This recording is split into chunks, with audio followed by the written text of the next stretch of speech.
Welcome to Thornwillow's Centennial reading of Ulysses.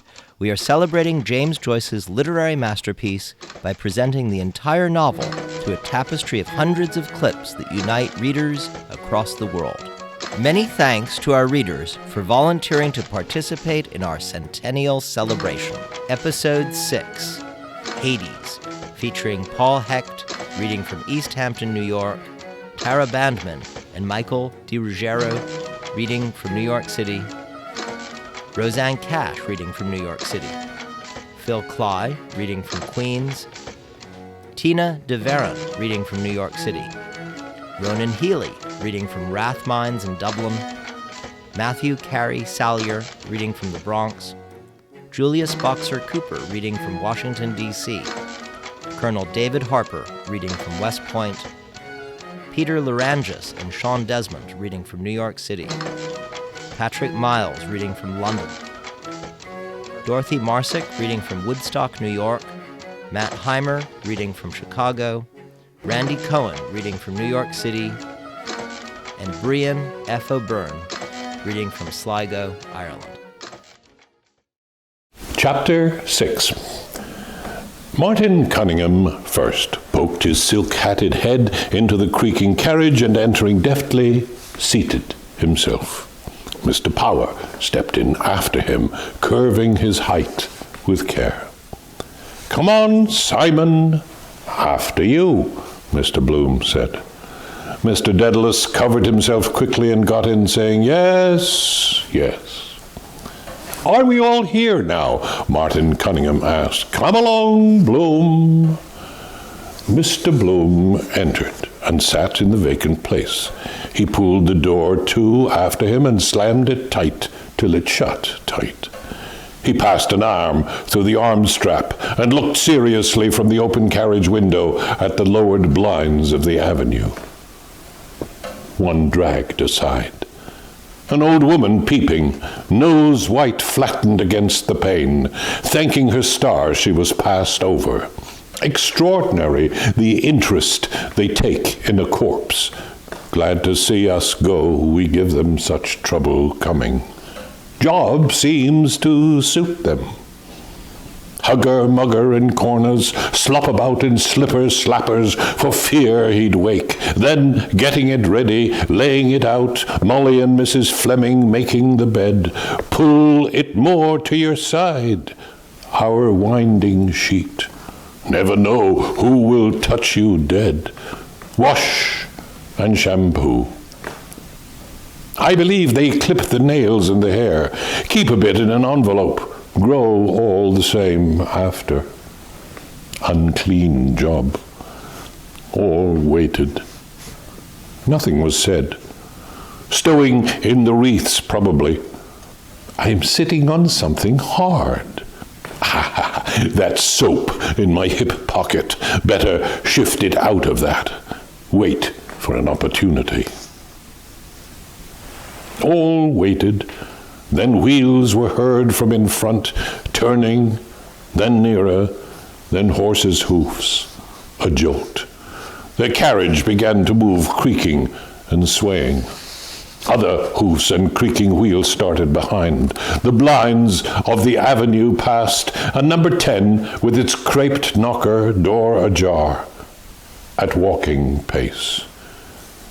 They waited still, their knees jogging, till they had turned and were passing along the tram tracks, Tritonville Road. Quicker, the wheels rattled, rolling over the cobbled causeway, and the crazy glasses shook, rattling in the door frames. "What way is he taking us?" Mr. Power asked through both windows. "Irish Town," Martin Cunningham said. "Rings End, Brunswick Street." Mr. Dedalus nodded, looking out. "Ah, that's a fine old custom," he said. "I'm glad to see it has not died out." All watched a while through their windows, caps and hats lifted by passers. Respect. The carriage swerved from the tram track to the smoother road past Watery Lane. Mr. Bloom, at gaze, saw a lithe young man clad in mourning, a wide hat "Oh, there's a friend of yours gone by, Daedalus," he said. "Who is that?" "Your son and heir." "Where is he?" Mr. Daedalus said, stretching over a cross. The carriage, passing the open drains and mounds of ripped-up roadway before the tenement houses, lurched round the corner, and swerving back to the tram truck, rolled on noisily with chattering wheels. Mr. Daedalus fell back, saying, "Was that Mulligan cad with him, his Fidus Achates?" "No," said Mr. Bloom, "he was alone." "Down with his Aunt Sally, I suppose," Mr. Daedalus said. "The Goulding faction, the drunken little cost-drawer, and Chrissy, Papa's little lump of dung, that wise child that knows her own father." Mr. Bloom smiled joylessly on Ringsend Road. "Wallace Brothers, the Bottles Works, Dodder Bridge.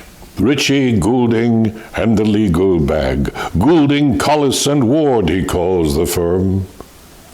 His jokes are getting a bit damp.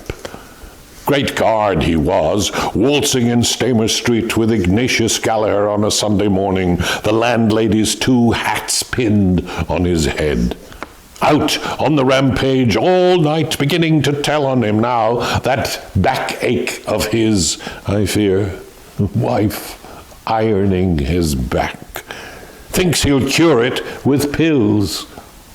All breadcrumbs they are. About 600% profit.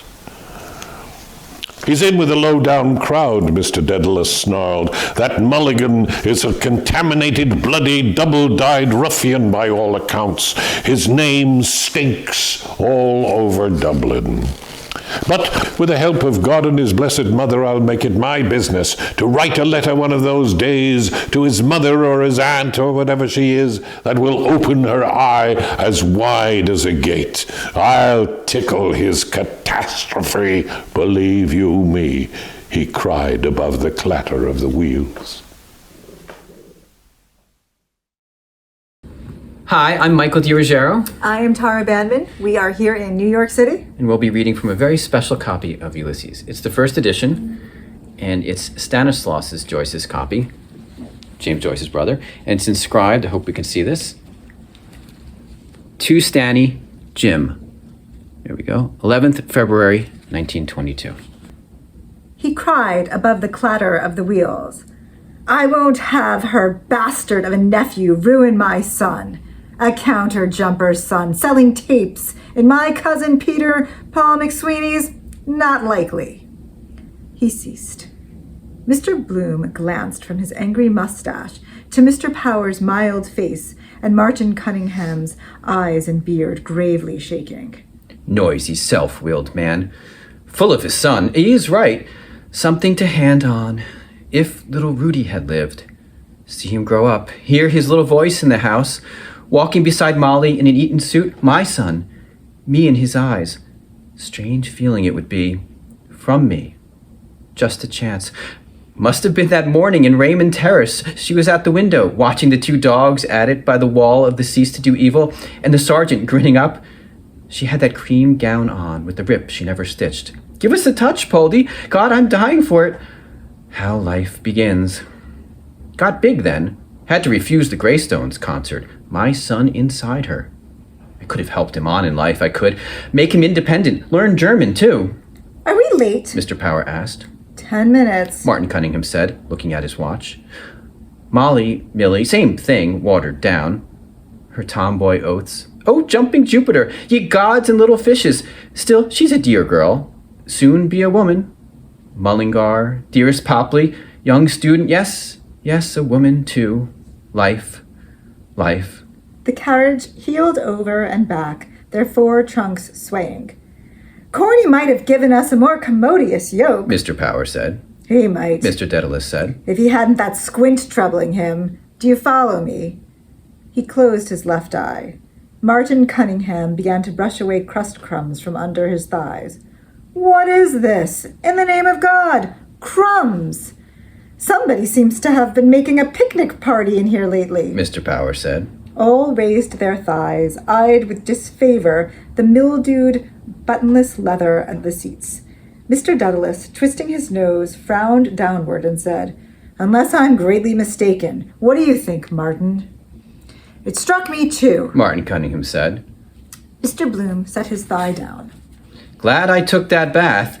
Feel my feet quite clean, but I wish Mrs. Fleming had darned these socks better." Mr. Daedalus sighed resignedly. "After all, it's the most natural thing in the world." "Did Tom Kernan turn up?" Martin Cunningham asked, twirling the peak of his beard gently. "Yes," Mr. Bloom answered. "He's behind with Ned Lambert and Hines." "And Corny Kelleher himself?" Mr. Power asked. "At the cemetery," Martin Cunningham said. I met McCoy this morning," Mr. Bloom said. "He said he'd try to come." The carriage halted short. "What's wrong?" "We're stopped." "Where are we?" Mr. Bloom put his head out the window. "The Grand Canal." "Gasworks. Whooping cough, they say it cures. Good job Millie never got it. Poor children. Doubles them up, black and blue in convulsions. Shame, really. Got off lightly with illnesses compared. Only measles, flaxseed tea, scarlatina, influenza epidemics, canvassing for death. Don't miss this chance. Dog's home over there. Poor old Athos. Be good to Athos, Leopold, is my last wish. Thy will be done. We obey them in the grave, a dying scrawl." He took it to heart, pined away. Quiet brute. Old men's dogs usually are. A raindrop spat on his hat. He drew back and saw an instant of shower spray dots over the gray flags. Apart. Curious, like through a colander. I thought it would. My boots were creaking, I remember now. The weather is changing, Pity it did not keep up fine. Martin Cunningham said. "Wanted for the country," Mr. Power said. "There's the sun again coming out." Mr. Daedalus, peering through his glasses toward the veiled sun, hurled a mute curse at the sky. "It's as uncertain as a child's bottom." "We're off again." The carriage turned again its stiff wheels, and their trunks swayed gently. Martin Cunningham twirled more quickly the peak of his beard. I'm Roseanne Cash, and I'm here in my kitchen in New York City, in Chelsea. I was going to read from my husband's college copy of Joyce, and it is the 1967 seventh printing of a Viking Press publication, and then I found that it's excerpts of all of Joyce's works. Don't know how I feel about that. So I got this beautiful little vintage press edition from 1990, and that's what I'll be reading from. "Tom Kernan was immense last night," he said, and Patty Leonard, taking him off to his face. "Oh, draw him out, Martin," Mr. Power said eagerly. "Wait till you hear him, Simon, on Ben Dollard singing of The Croppy Boy." "Immense," Martin Cunningham said pompously. "His singing of that simple ballad, Martin, is the most trenchant rendering I ever heard in the whole course of my experience." "Trenchant," Mr. Powers said, laughing. "He's dead nuts on that. And the retrospective arrangement." "Did you read Dan Dawson's speech?" Martin Cunningham asked. "I did not, then," Mr. Daedalus said. "Where is it?" "In the paper this morning." Mr. Bloom took the paper from his inside pocket. "That book I must change for her." No, Mr. Daedalus said quickly. "Later on, please." Mr. Bloom's glance traveled down the edge of the paper, scanning the deaths. Callan, Coleman, Dignam, Fawcett, Lowry, Nauman, Peake. "What Peake is that? Is it the chap was in Crosby and Elaine's?" "No." Sexton, Urbright. Inked characters fast fading on the frayed breaking paper. "Thanks to the little flower. Sadly missed. To the inexpressible grief of his." aged 88 after a long and tedious illness. Month's mind, Quinlan, on whose soul sweet Jesus have mercy.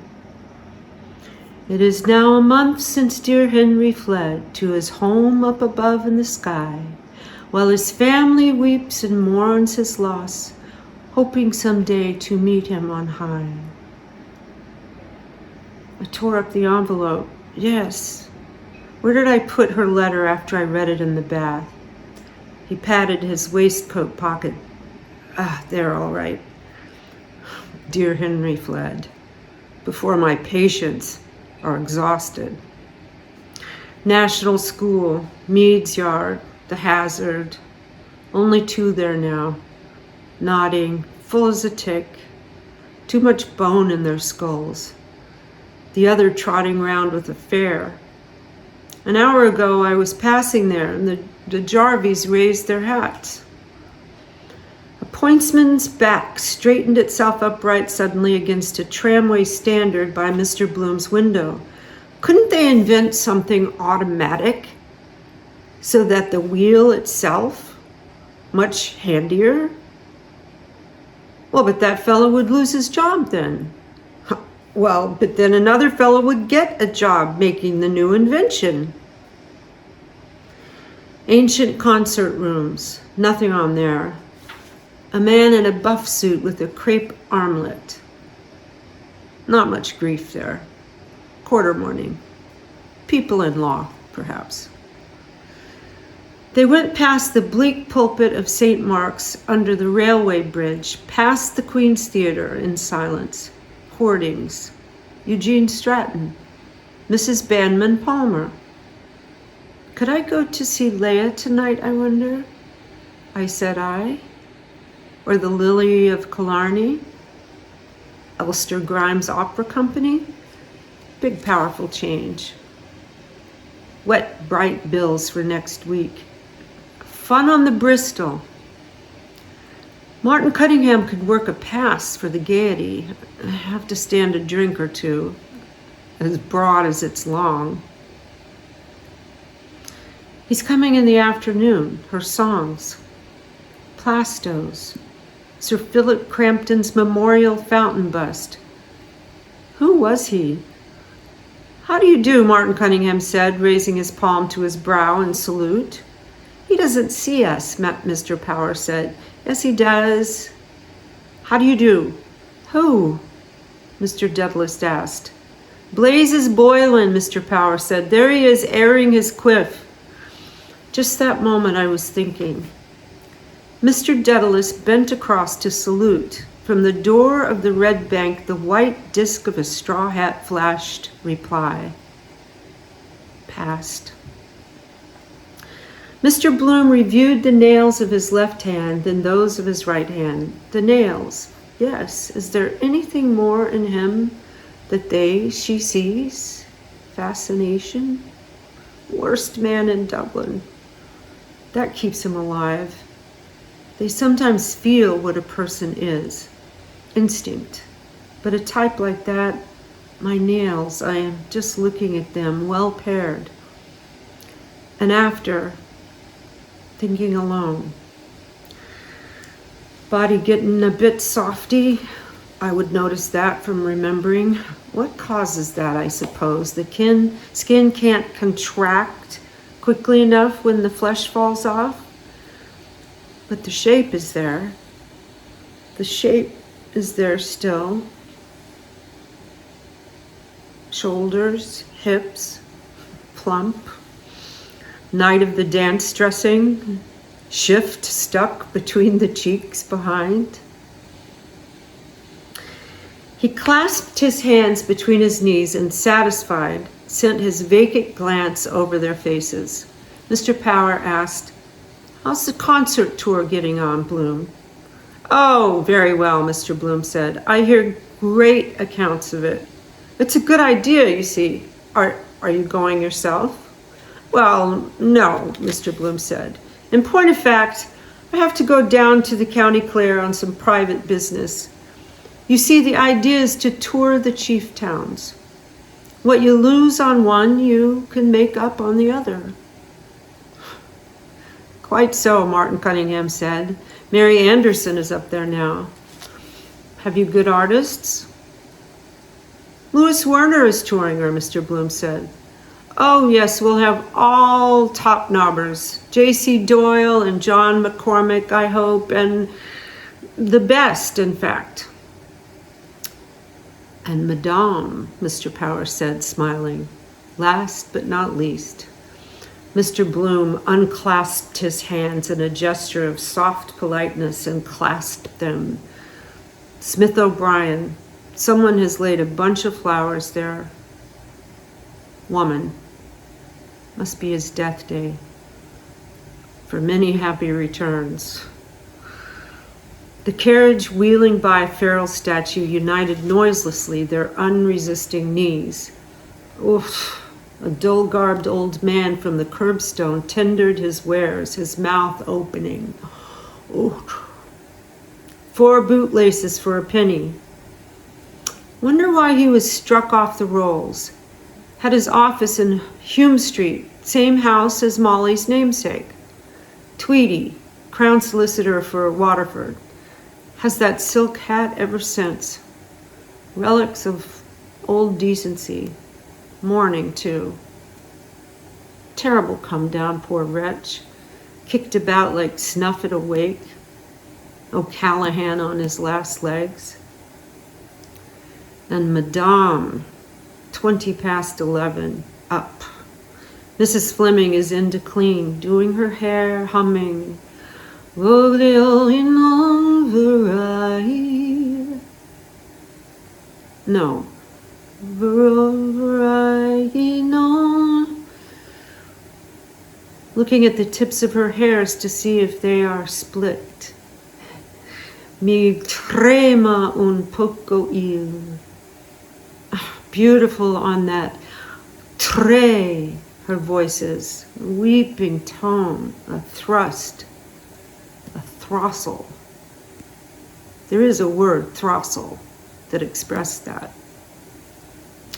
His eyes passed lightly over Mr. Power's good-looking face, grayish over the ears. Madame, smiling. I smiled back. A smile goes a long way. Only politeness, perhaps. Nice fellow. Who knows, is that true about the woman he keeps? Not pleasant for the wife. Yet they say, who was it told me? There is no carnal. You would imagine that would get played out pretty quick. Yes, it was Crofton met him one evening, bringing her a pound of rump steak. What is this she was? Barmaid in juries. Or the Moira, was it?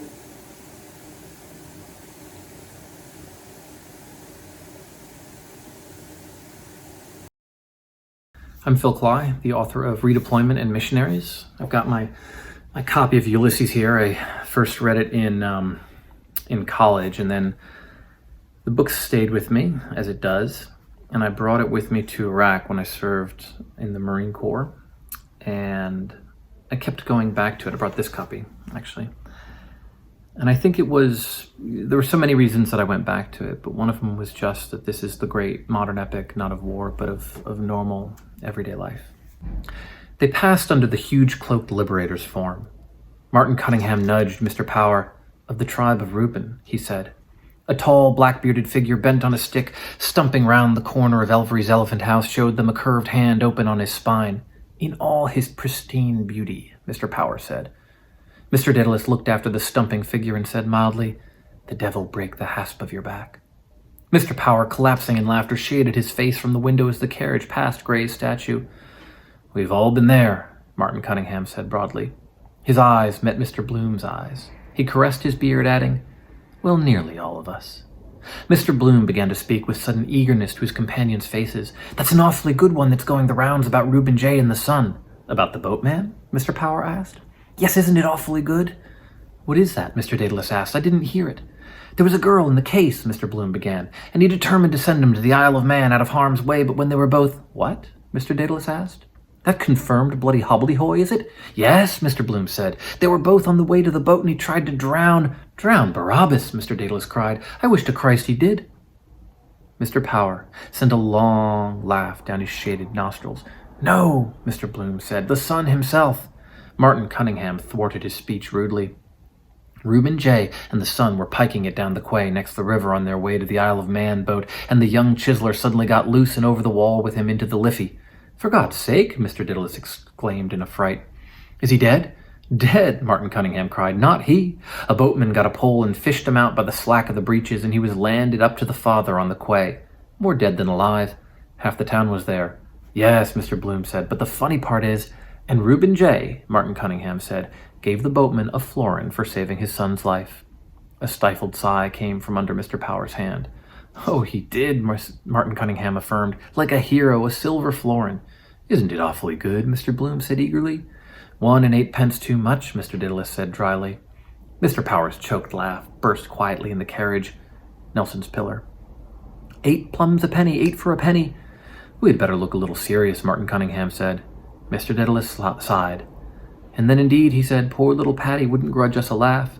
Many a good one, he told himself. The Lord forgive me, Mr. Power said, wiping his wet eyes with his fingers. Poor Patty!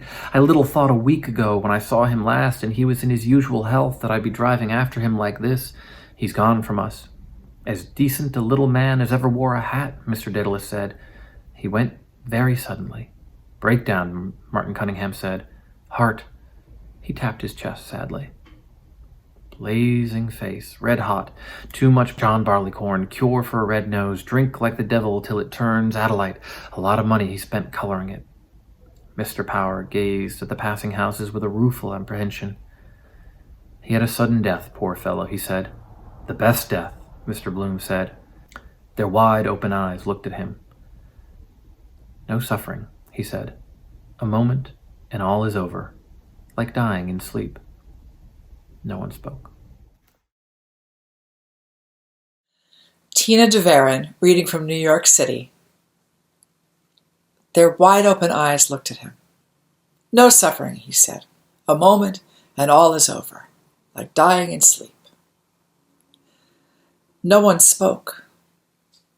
Dead side of the street, this. Dull business by day, land agents, temperance hotel, Falconer's Railway Guide, Civil Service College, Gills, Catholic Club, the Industrious Blind. Why? Some reason, sun or wind. At night, too, chummies and slavies. Under the patronage of the late Father Mayhew. Foundation stone for Parnell. Breakdown. Heart. White horses with white frontlet plumes came round the rotunda corner, galloping. A tiny coffin flashed by, in a hurry to bury. A mourning coach, unmarried, black for the married, piebald for bachelors, done for a nun. Sad, Martin Cunningham said. A child. A dwarf's face, mauve and wrinkled like little Rudy's was. Dwarf's body, weak as putty, in a white-lined deal box. Burial-friendly society pays. Penny a week for a sod of turf. Our little beggar baby. Meant nothing.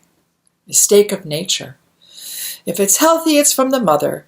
If not, the man. Better luck next time. Poor little thing, Mr. Daedalus said. It's well out of it. The carriage climbed more slowly the hill of Rutland Square.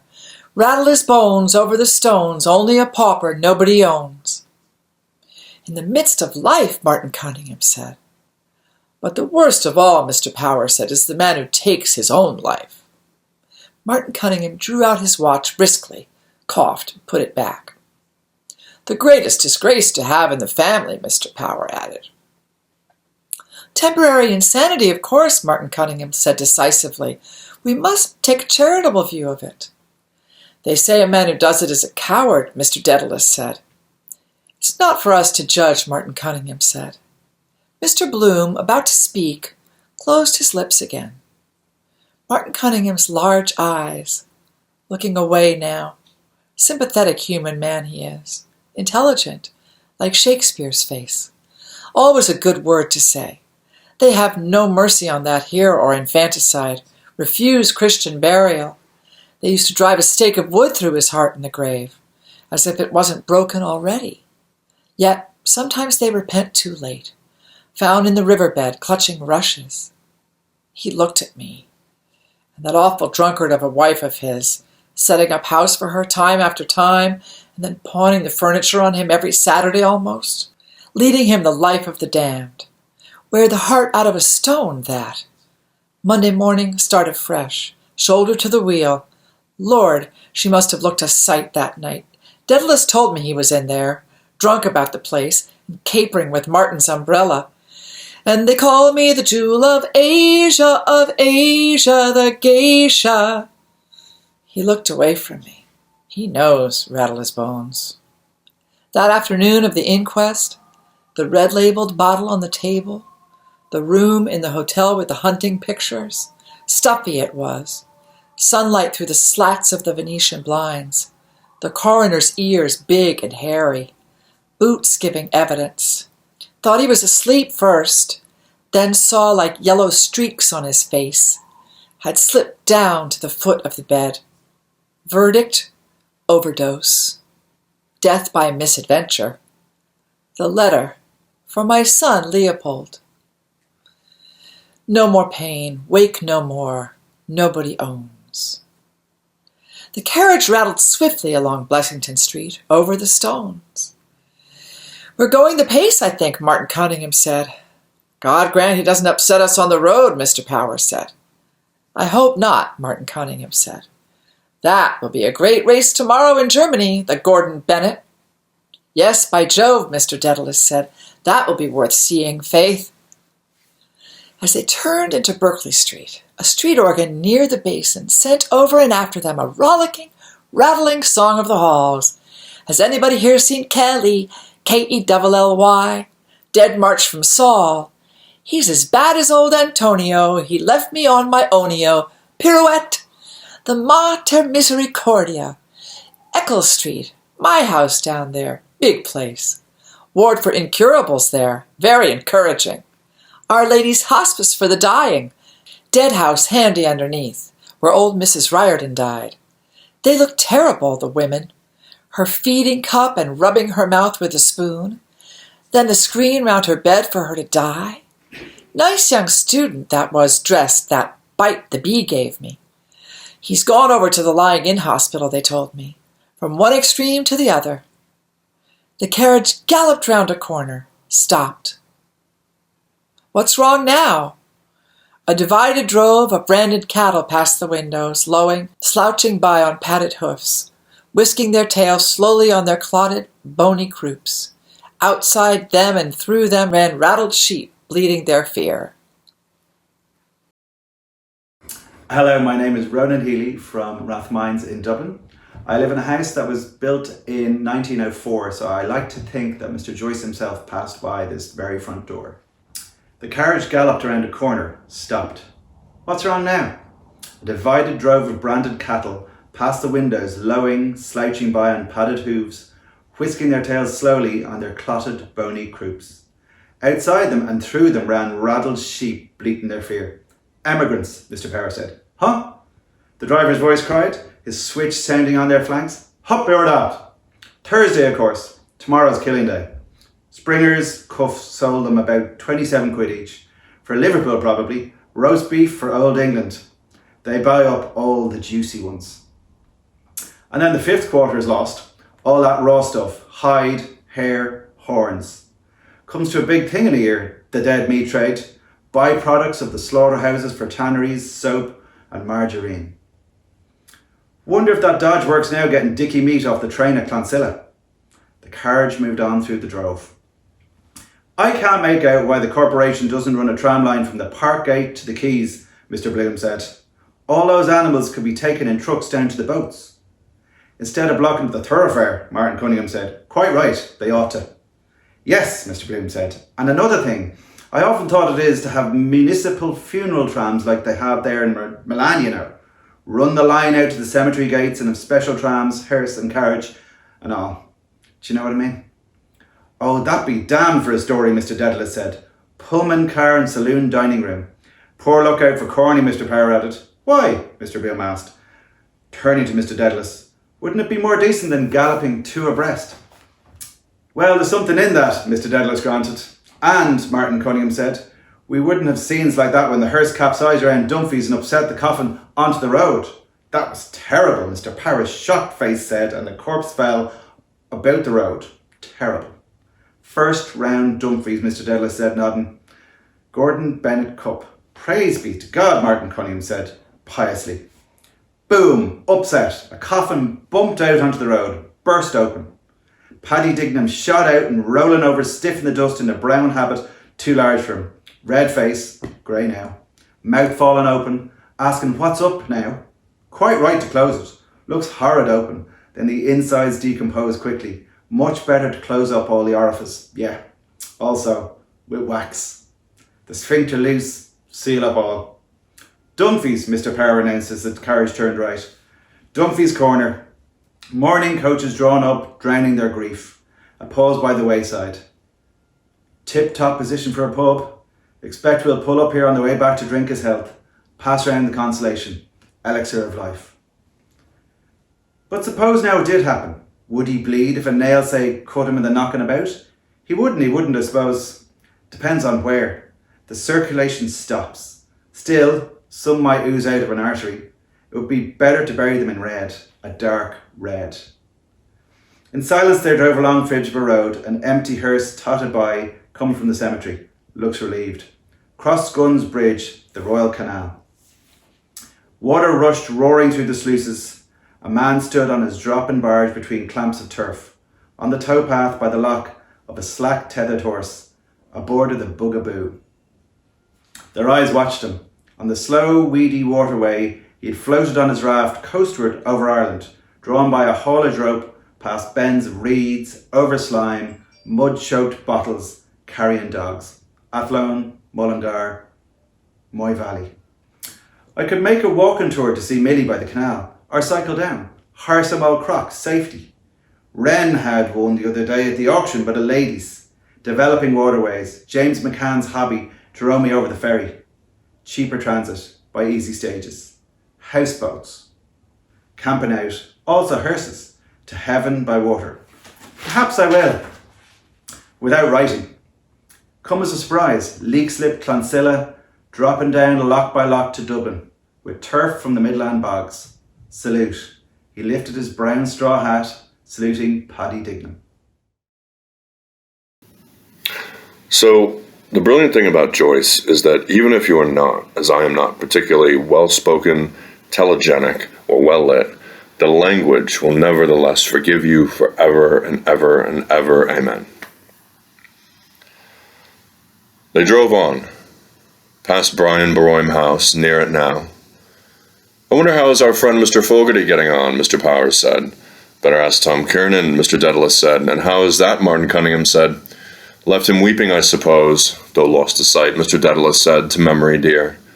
The carriage steered left for Finglas Road. The stonecutter's yard on the right, last lap, crowded on the spit of land, silent shapes appeared, white, sorrowful, holding out calm hands, knelt in grief, pointing. Fragments of shapes hewn in the white silence, appealing. The best obtainable, Thomas A. Denny, monumental builder and sculptor, passed. On the curbstone, before Jimmy Geary the sexton's, an old tramp sat grumbling, emptying the dirt and stones out of his huge, dust-brown, yawning boot. Another life's journey. Gloomy gardens then went by, one by one, gloomy houses. Mr. Power pointed. That is where Childs was murdered, he said, the last house. So it is, Mr. Dedalus said, a gruesome case. Seymour Bush got him off, murdered his brother, or so they said. The Crown had no evidence, Mr. Power said. Only circumstantial, Martin Cunningham said. That's the maxim of the law. Better for 99 guilty to escape than for one innocent person to be wrongfully condemned. They looked. Murderers ground. It passed darkly. Shuttered. Tenantless.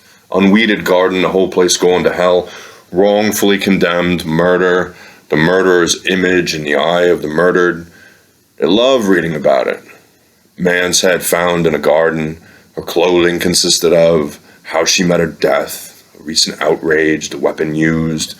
Murderer still at large. Clues. A shoelace.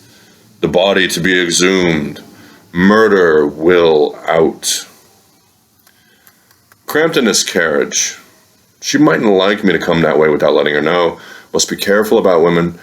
Catch them once with their pants down and never forgive you after. 15. The high railings of Prospect rippled past their gaze. Dark poplars, rare white forms more frequent, white shapes thronged amid the trees, white forms and fragments streaming by mutely, sustaining vain gestures on the air. The felly harshed against the curbstone, stopped. Martin Cunningham put out his arm and, wrenching back the handle, shoved the door open with his knee. He stepped out. Mr. Power and Mr. Dedalus followed. Change the soap now. Mr. Bloom's hand unbuttoned his hip pocket swiftly and transferred the paper-stuck soap to his inner handkerchief pocket. He stepped out of the carriage, replacing the newspaper with his other hand still held. Poultry funeral, coach and 3 carriages. It's all the same, pallbearers, gold reins, requiem mass firing a volley, pomp of death. Beyond the hind carriage, a hawker stood by his barrow of cakes and fruit. Sinnel cakes, those are, stuck together, cakes for the dead, dog biscuits. Who ate 'em? Mourners coming out. He followed his companions. Mr. Kernan and Ned Lambert followed. Hines walking after them. Corny Kelleher stood by the open hearse and took out 2 wreaths. He handed one to the boy.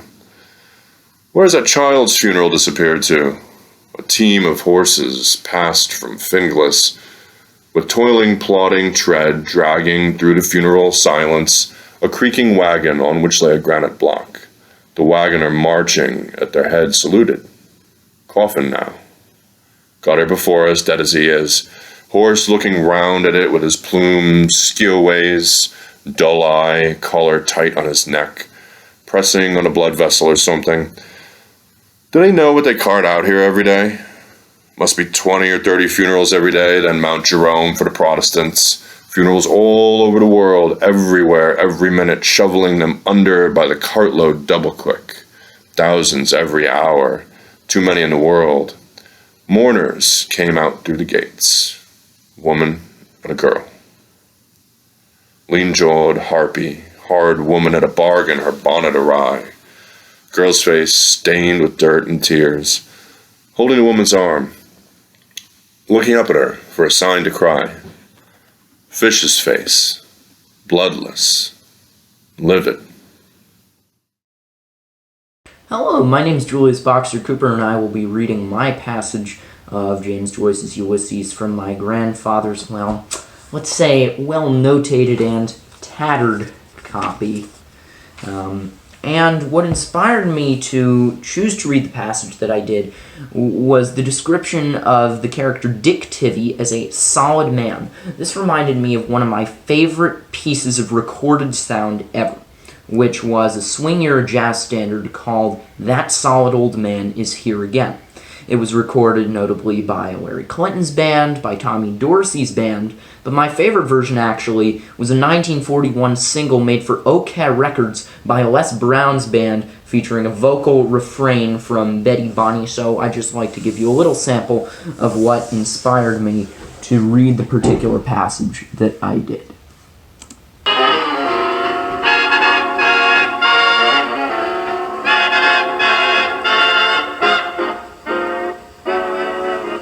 Just time to put on the digging shoes. The ceiling's jumping, swing out the news.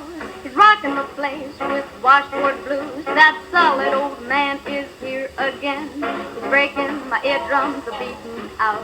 The hip chicks stomping, just tip and shout. He's bringing them down and round about. That solid old man is here again. Tell me I'm tall or call me shorty. That solid old man is double 40. Whatever you do, won't you do it soon? He drives me crazy just like the moon. I really can't recognize the tunes. That solid old man is here again. The mute shouldered the coffin and bore it through the gates. So much dead weight. Felt heavier stepping out of that bath. First the stiff, then the friends of the stiff. Corny Keller and the boy followed with their wreaths. Who's that beside them? Ah, the brother-in-law. All walked after. Martin Cunningham whispered. "I was in mortal agony with you talking of suicide before Bloom." "What?" Mr. Power whispered. "How so?" "His father poisoned himself," Martin Cunningham whispered. "At the Queen's Hotel in Ennis. You heard him say he was going to Clare. Anniversary." "Oh, God," Mr. Power whispered. "First I heard of it. Poisoned himself." He glanced behind him, where a face with dark, thinking eyes followed towards the Cardinal's mausoleum.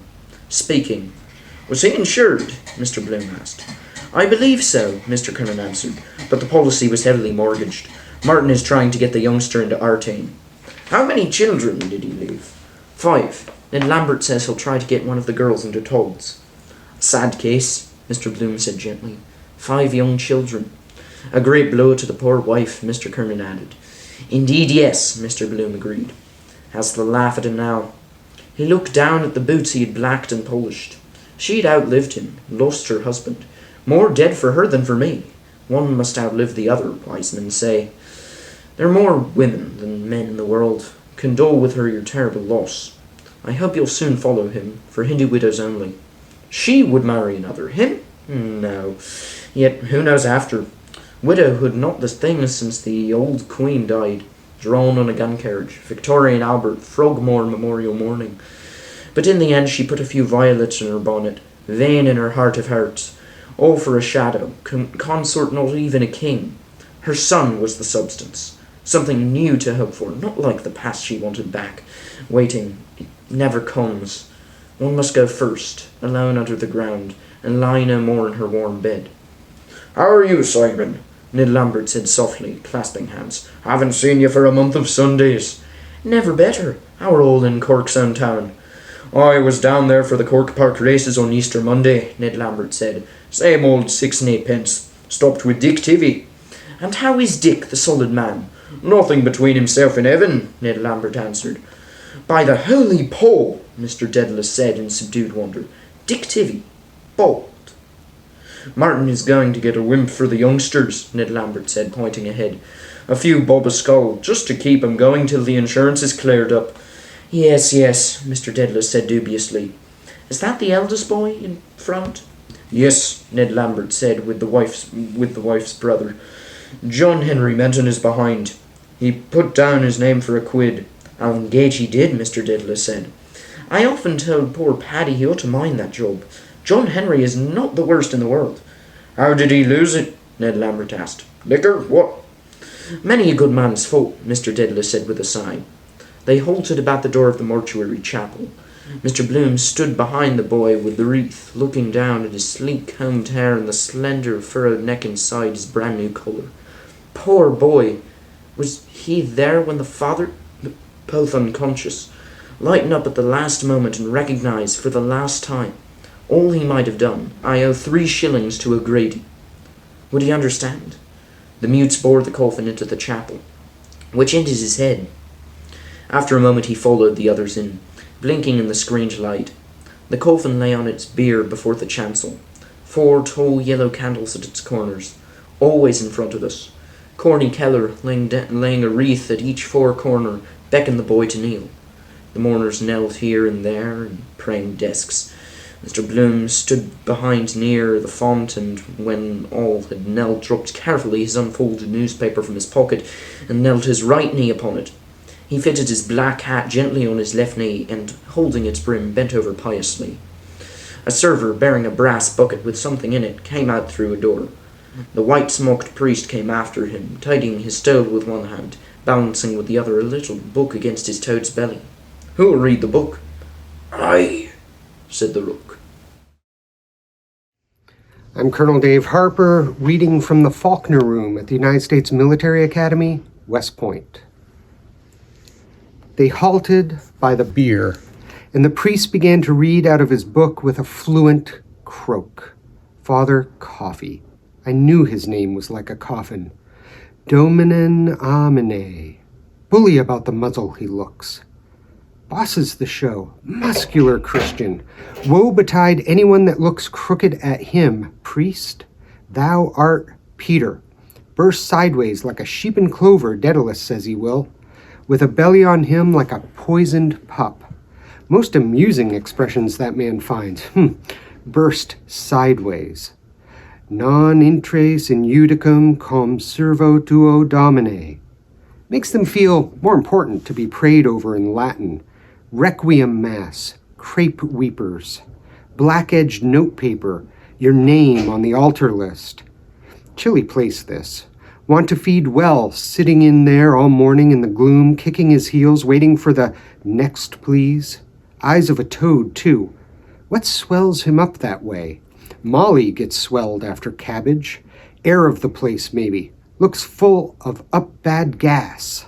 Must be an infernal lot of bad gas round the place. Butchers, for instance, they get like raw beefsteaks. Who was telling me? Mervyn Brown. Down in the vaults of St. Werbo's. Lovely old organ, 150. They have to bore a hole in the coffin sometimes to let out the bad gas and burn it. Out it rushes, blue. One whiff of that, and you're a goner. My kneecap is hurting me. Ow. That's better. The priest took a stick with a knob at the end of it out of the boy's bucket and shook it over the coffin. Then he walked to the other end and shook it again. Then he came back and put it back in the bucket. As you were before you rested. It's all written down. He has to do it. Et ne nos inducas intentionem. The server piped the answers in treble. I often thought it would be better to have boy servants, up to 15 or so. After that, of course, holy water that was, I expect. Shaking sleep out of it. He must be fed up with that job, shaking that thing over all the corpses they trod up. What harm if he could see what he was shaking it over? Every mortal day a fresh batch. Middle-aged men, old women, children, women dead in childbirth, men with beards, bald-headed businessmen, consumptive girls with little sparrows' breasts. All the year round he prayed the same thing over them all and shook water on top of them. Sleep. On dignum now. In paradisum. Said he was going to paradise, or is in paradise. Says that over everybody. Tiresome kind of job, but he has to say something. The priest closed his book and went off, followed by the servant. My name is Peter Larangis, and I'm reading from New York City. The priest closed his book and went off, followed by the server. Corny Kelleher opened the side doors and the gravediggers came in, hoisted the coffin again, carried it out, and shoved it on their cart. Corny Kelleher gave one wreath to the boy and one to the brother-in-law. All followed them out of the side doors into the mild grey air. Mr. Bloom came last, folding his paper again into his pocket. He gazed gravely at the ground till the coffin cart wheeled off to the left. The metal wheels ground the gravel with a sharp, grating cry, and the pack of blunt boots followed the barrow along a lane of sepulchres. To-ree, to-rah, to-ree, to-rah, to-roo. Lord, I mustn't lilt here. The O'Connell Circle, Mr. Dedalus said about him. Mr. Power's soft eyes went up to the apex of the lofty cone. He's at rest, he said, in the middle of his people, old Dano. But his heart is buried in Rome. How many broken hearts are buried here, Simon? Her grave is over there, Jack, Mr. Dedalus said. I'll soon be stretched beside her. Let him take me whenever he likes. Breaking down, he began to weep to himself quietly, stumbling a little in his walk. Mr. Power took his arm. She's better where she is, he said kindly. I suppose so, Mr. Dedalus said with a weak gasp. I suppose she is in heaven, if there is a heaven. Corny Kelleher stepped aside from his rank and allowed the mourners to plod by. Sad occasions, Mr. Kernan began politely. Mr. Bloom closed his eyes and sadly twice bowed his head. The others are putting on their hats, Mr. Kernan said. I suppose we can do so too. We are the last. The cemetery is a treacherous place. They covered their heads. The reverend gentleman read the service Too quickly, don't you think? Mr. Kernan said with reproof. Mr. Bloom nodded gravely, looking in his quick bloodshot eyes, secret, searching eyes. Mason, I think, not sure. Beside him again. You're the last. In the same boat. Hope he'll say something else. Mr. Kernan added, Service of the Irish Church, used in Mount Jerome, is simpler, more impressive, I must say. Mr. Bloom gave a prudent assent. The language, of course, was another thing. Mr. Kernan said with solemnity, I am the resurrection and the life. That touches a man's inmost heart. It does, Mr. Bloom said. Your heart, perhaps, but what price the fellow in the 6 feet by 2 with his toes to the daisies? No touching that. Seat of the affections, broken heart. A pump, after all, pumping thousands of gallons of blood every day. One fine day it gets bunged up, and there you are, lots of them lying around here, lungs, hearts, livers, old rusty pumps, damn the thing else. The resurrection and the life. Once you are dead, you are dead. That last day idea, knocking them all up out of their graves, come forth, Lazarus! And he came 5th and lost the job. Get up, last day! Then every fellow mousing around for his liver and his lights and the rest of his traps. Find damn all of himself that morning. Pennyweight of powder in a skull. 12 grams, 1 pennyweight, troy measure. Corny Kelleher fell into step at their side. Hi, I'm Sean Desmond. I'm the publisher of 12 books. I'm also the author of the book Sophomores, a book that owes a lot to Mr. Joyce and Ulysses. Here's my page. Corny Kelleher fell into step at their side. Everything went off A1, he said. What? He looked on them from his drawling eye, policeman's shoulders, with your Tularoom. As it should be, Mr. Kernan said. What, eh? Corny Kelleher said. Mr. Kernan assured him. Who is that chap behind with Tom Kernan? John Henry Menton asked. I know his face. Ned Lambert glanced back. Bloom, he said. Madam Marion Tweedy, that was. It is, the soprano. She's his wife. Oh, to be sure, John Henry Menton said. I haven't seen her for some time. She's a fine-looking woman. I danced with her, 15, 17 golden years ago, at Matt Dillon's in Roundtown, and a good armful she was. He looked behind through the others. What is he asked. What does he do? Wasn't he in the stationery line? I fell foul of him one evening, I remember, at Bowles. Ned Lambert smiled. Yes, he was, he said, in Wisdom Healy's, a traveler for blotting paper. In God's name, John Henry Menton said, what did he marry a coon like that for? She has plenty of game in her then. Has still, Ned Lambert said. He does some canvassing for ads. John Henry Menton's large eyes stared ahead. The barrow turned into a side lane. A portly man, ambushed among the grasses, raised his hat in homage. The gravediggers touched their caps. John O'Connell, Mr. Power said, pleased. He never forgets a friend. Mr. O'Connell shook all their hands in silence. Mr. Daedalus said, I am come to pay you another visit. My dear Simon, the caretaker answered in a low voice, I don't want your custom at all. Saluting Ned Lambert and John Henry Menton, he walked at Martin Cunningham's side, puzzling 2 keys at his back. Did you hear that one? He asked them, about Mulcahy from the Coombe. I did not, Martin Cunningham said. They bent their silk hats in concert, and Hines inclined his ear. The caretaker hung his thumbs in the loops of his gold watch chain and spoke in a discreet tone to their vacant smiles.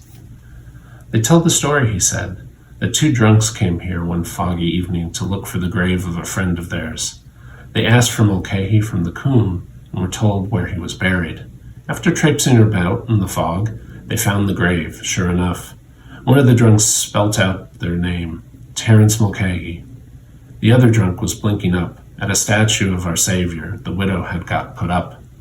The caretaker blinked at one of the sepulchres they passed. He resumed, and, after blinking up at the sacred figure, "Not a bloody bit like the man," says he. "That's not Mulcahy," says he. "Whoever done it." Rewarded by smiles, he fell back and spoke with Corny Kelleher, accepting the dockets given him, turning them over and scanning them as he walked. "That's all done with a purpose," Martin Cunningham explained to Hines.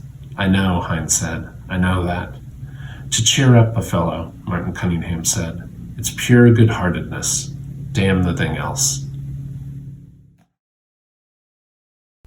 Mr. Bloom admired the caretaker's prosperous bulk. All want to be on good terms with him.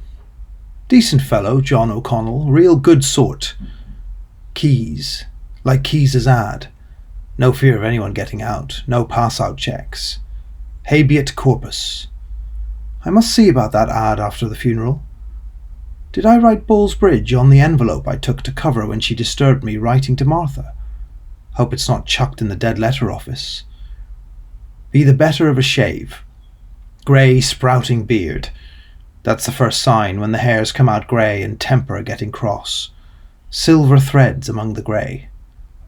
Fancy being his wife.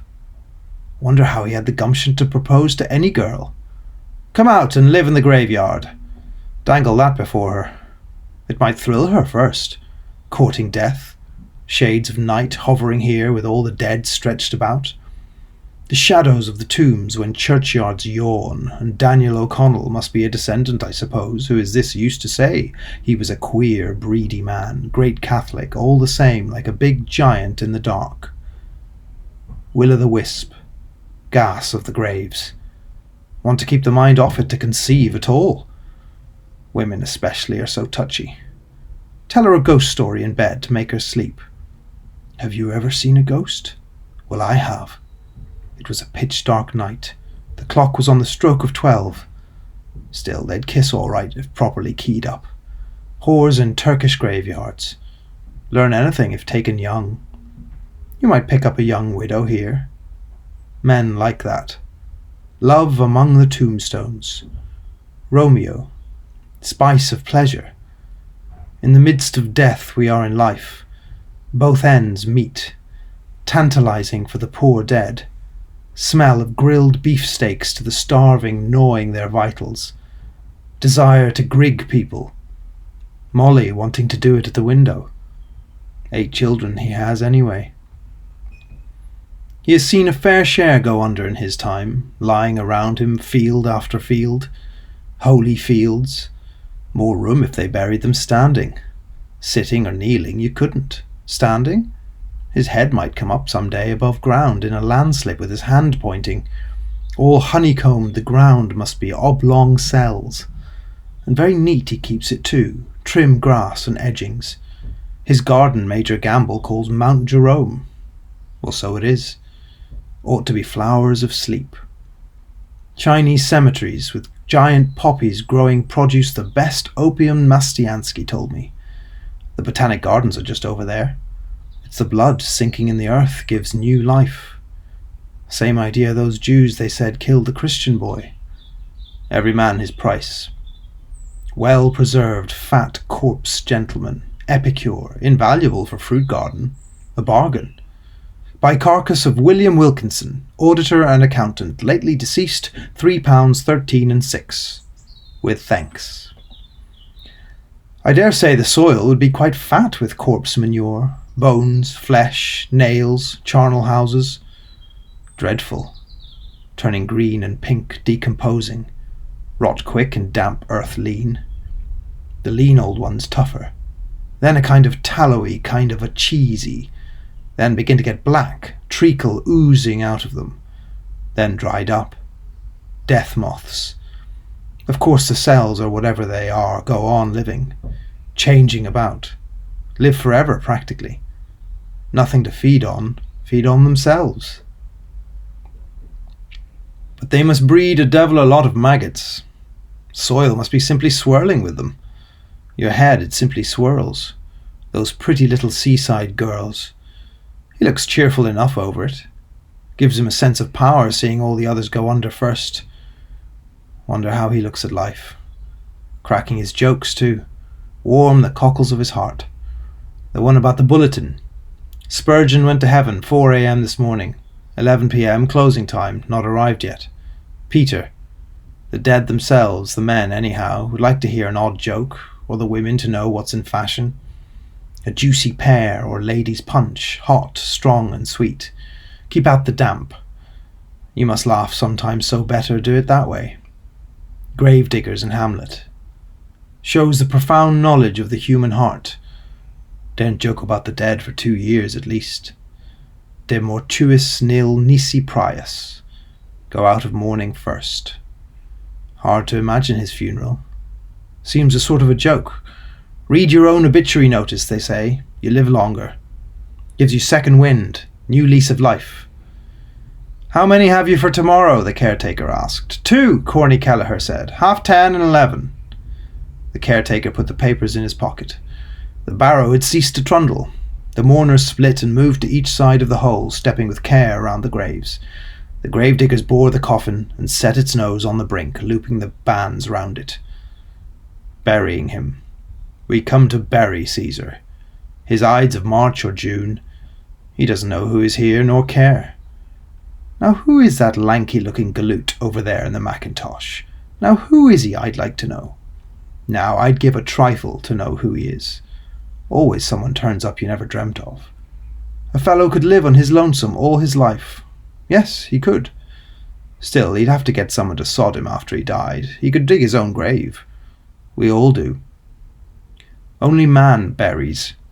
No ants, too. First thing strikes anybody. Bury the dead. Say Robinson Crusoe was true to life. Well, then Friday buried him. Every Friday buries a Thursday if you come to look at it. Oh, poor Robinson Crusoe. How could you possibly do so? Hi, my name's Dr. Dorothy Marsick, and I'm a professor of leadership at Columbia University here in New York City. I'm also the writer of 2 hit musicals. One's called Respect, which is played in 95 cities, and the other is Sisters, the musical, which has played 10 years off Broadway with an interruption during COVID. My connection to the passage is about the Holy Land. I've been to Israel 12 times to visit the Baha'i World Center. One of my trips, I asked my cousin, Michael Shoemaker, who's a devout Christian, if he would like me to bring something back to him from the Holy Land. He said he would like some dirt. So I took a Ziploc bag and I found an empty lot and I filled it with about 3 pounds of black dirt, zipped it up, put it in my suitcase, and was really hoping when I went through security in the Tel Aviv airport, they wouldn't think I was trying to transport some combustible materials on the airplane to the United States. I was able to get it back, and I was able to give my cousin Michael a piece of the Holy Land, which was his deep wish. And so here's the passage I will read. Poor Dignam, his last lie on the earth in his box. When you think of them all, it does seem a waste of wood, all gnawed through. They could invent a handsome bier with a kind of panel sliding, let it down that way.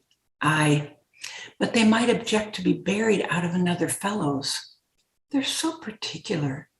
Lay me in my native earth, bit of clay from the Holy Land. Only a mother and dead-born child ever buried in the one coffin. I see what it means. I see. To protect him as long as possible, even in the earth. The Irishman's house is his coffin, embalming in catacombs mummies, the same idea. Mr. Bloom stood far back, his hat in his hand, counting the bared heads. 12. I'm 13. No, the chap in the Macintosh is 13. Death's number. Where the deuce did he pop out of? He wasn't in the chapel, that I'll swear. Silly superstition about that 13. Nice soft tweed Ned Lambert has in that suit. Tinge of purple. I had one like that when we lived in Lombard Street West. Dressy fellow he was once. He used to change 3 suits in the day. Must get that gray suit of mine turned by Mesius. Hello, it's dyed. His wife, I forgot he's not married, or his landlady ought to have picked out those threads for him. The coffin dived out of sight, eased down by the men straddled on the grave trestles. They struggled up and out, and all uncovered 20. Pause. If we were all suddenly somebody else. Far away a donkey brayed. Rain, no such ass. Never see a dead one, they say. Shame of death, they hide. Also, poor Papa went away. Hi, Matt Heimer, reading from Chicago, Illinois. Far away a donkey brayed. Rain, no such ass. Never see a dead one, they say. Shame of death, they hide. Also, poor Papa went away. Gentle, sweet air blew round the bared heads in a whisper. Whisper. The boy by the grave head held his wreath with both hands, staring quietly in the black, open space. Mr. Bloom moved behind the portly, kindly caretaker. Well-cut frock coat, weighing them up perhaps to see which will go next. Well, it is a long rest. Feel no more. It's the moment you feel. It must be damned unpleasant. Can't believe it at first. Mistake, must be. Someone else. Try the house opposite. Wait, I haven't yet. The darkened death chamber. Light they want, whispering around you. Would you like to see a priest? And then rambling and wandering, delirium, all you hid, all your life. The death struggle. His sleep is not natural. Press his lower eyelid. Watching, is his nose pointed? Is his jaw sinking? Are the soles of his feet yellow? Pull the pillow away, finish it off on the floor, since he's doomed. Devil in that picture of a sinner's death, showing him a woman, dying to embrace her in his shirt.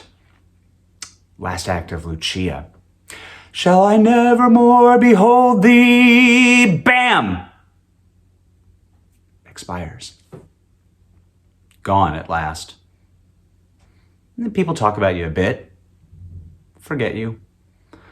Don't forget to pray for him. Remember him in your prayers. Even Parnell, Ivy Day, dying out. And then they follow, dropping into a hole, one after the other. We are praying now for the repose of his soul, hoping you're well and not in hell. Nice change of air, out of the frying pan of life, into the fire of purgatory. Does he ever think of the hole waiting for himself?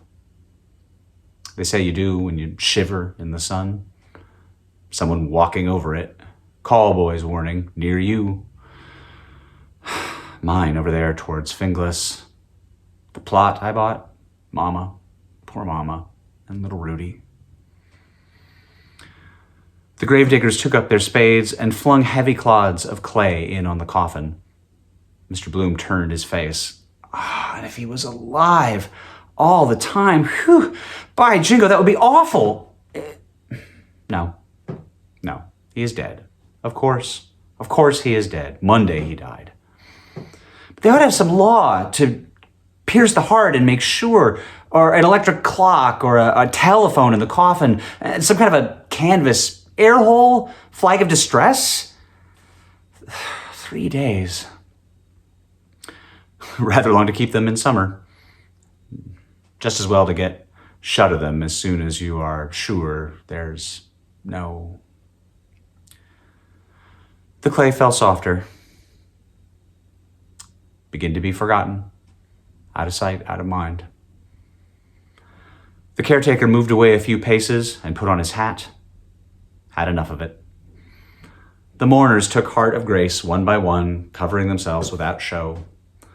Mr. Bloom put on his hat and saw the portly figure make its way deftly through the maze of graves. Quietly, sure of his ground, he traversed the dismal fields. Hines jotting down something in his notebook. Ah, the names. But he knows them all. Hines jotting down something in his notebook. Ah, the names. But he knows them all. No, coming to me. I'm just taking the names, Hines said below his breath. What is your Christian name? I'm not sure. L, Mr. Bloom said. Leopold. And you might put down McCoy's name too. He asked me to. Charlie, Hines said, writing. I know. He was on the Freeman once.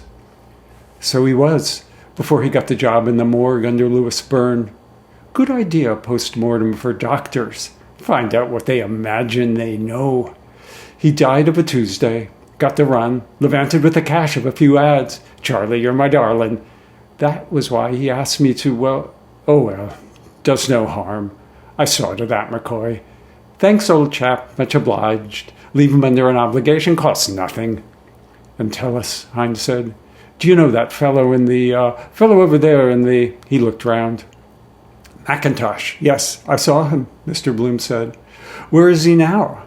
McIntosh, Hines said, scribbling. I don't know who he is. Is that his name? He moved away, looking about him. No, Mr. Bloom began, turning and stopping. I say, Hines. Didn't hear. What? Where's he disappeared to? Not a sign. Well, of all the... Has anybody here seen K-E-double-L become invisible? Good Lord, what became of him? A seventh grave digger came up beside Mr. Bloom to take up an idle spade. Oh, excuse me. He stepped aside nimbly. Clay, brown, damp, began to be seen in the hole. It rose, nearly over. A mound of damp clods rose, and the grave diggers rested their spades. All uncovered again for a few instants, the boy propped his wreath against a corner, the brother-in-law his on a lump. The grave diggers put on their caps and carried their earthy spades towards the barrow, then knocked the blades lightly on the turf, clean. One bent to pluck from the haft a long tuft of grass. One, leaving his mates, walked slowly on with shouldered weapon, its blade blue-glancing. Silently at the grave head, another coiled the coffin band, his navel cord. The brother-in-law, turning away, placed something in his free hand. Thanks, in silence. Sorry, sir, troubles, headshake. I know that. For yourselves, just. The mourners moved away slowly, without aim, by devious paths, staying at whiles to read a name on a tomb. Let us go round by the chief's grave, Hines said. We have time. Let us, Mr. Power said. They turned to the right, following their slow thoughts. With awe, Mr. Power's blank voice spoke. Some say he's not in that grave at all, that the coffin was filled with stones, that one day he will come again. Hines shook his head. Parnell will never come again, he said. He's there, all that was mortal of him. Peace to his ashes. My name is Brian F. O'Byrne, and I'm reading from Sligo, in Ireland. Mr. Bloom walked unheeded along his grove by saddened angels, crosses, broken pillars, family vaults, stone hopes praying with upcast eyes, old Ireland's hearts and hands. More sensible to spend the money on some charity for the living. Pray for the repose of the soul of... Does anybody, really? Plant him and have done with him, like down a coal chute, and lump them together to save time. All Souls Day. 27th, I'll be at his grave. 10 shillings for the gardener. He keeps it free of weeds. Old man himself, bent down double with his shears clipping, near death's door.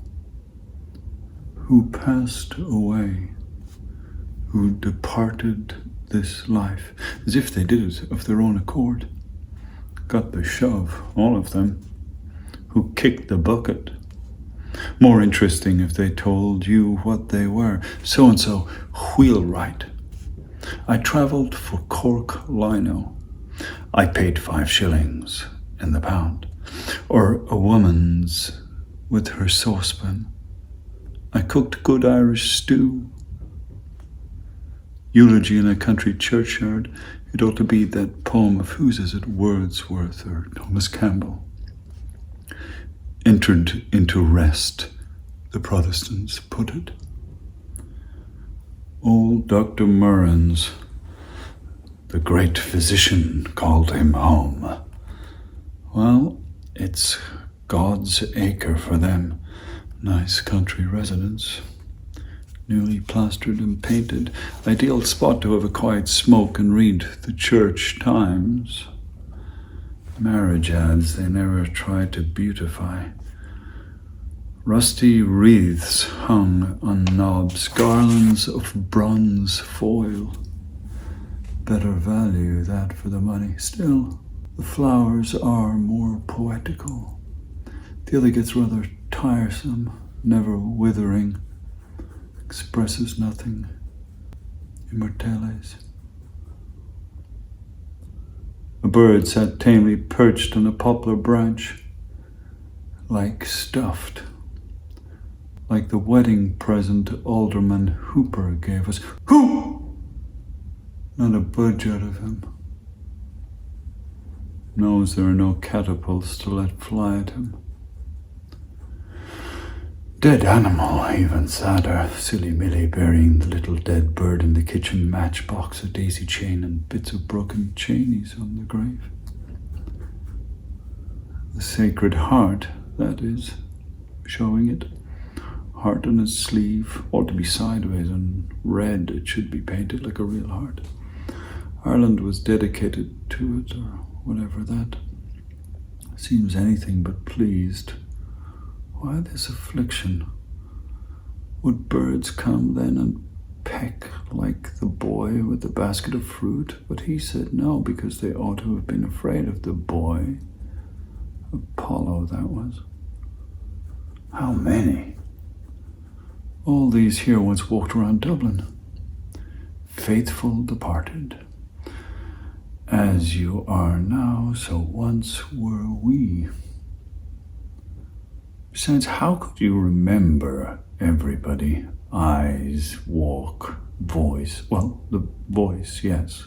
Gramophone. Have a gramophone in every grave, or keep it in the house.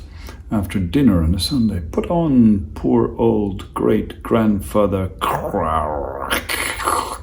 Hello, I'm awfully glad to see you again. Hello, I'm awful.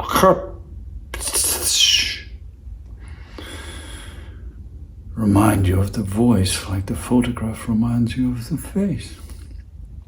Otherwise you couldn't remember the face after 15 years, say. For instance, who? For instance, some fellow that died when I was in Wisdom Hellies.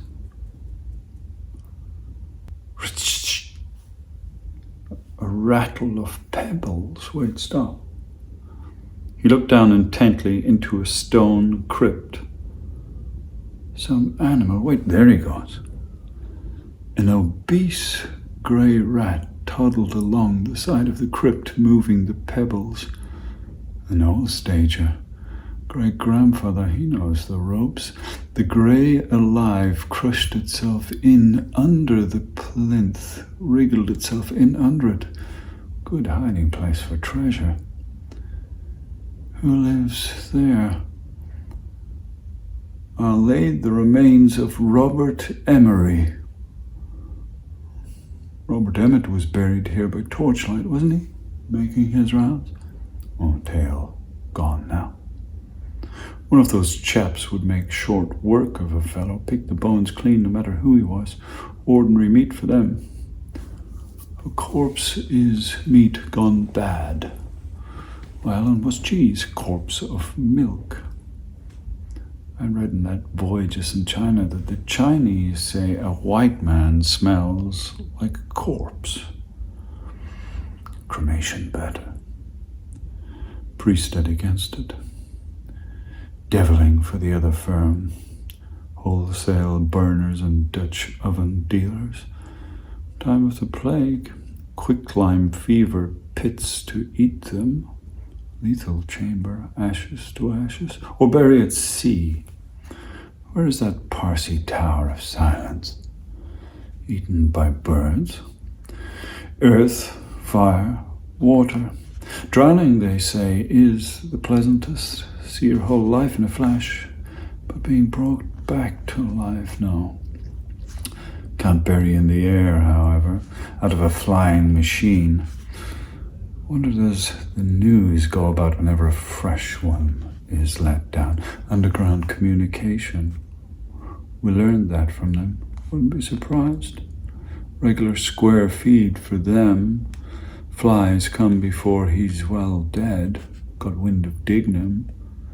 They wouldn't care about the smell of it. Salt white crumbling mush of corpse. Smell, taste like raw white turnips. The gates glimmered in front, still open. Back to the world again. Enough of this place.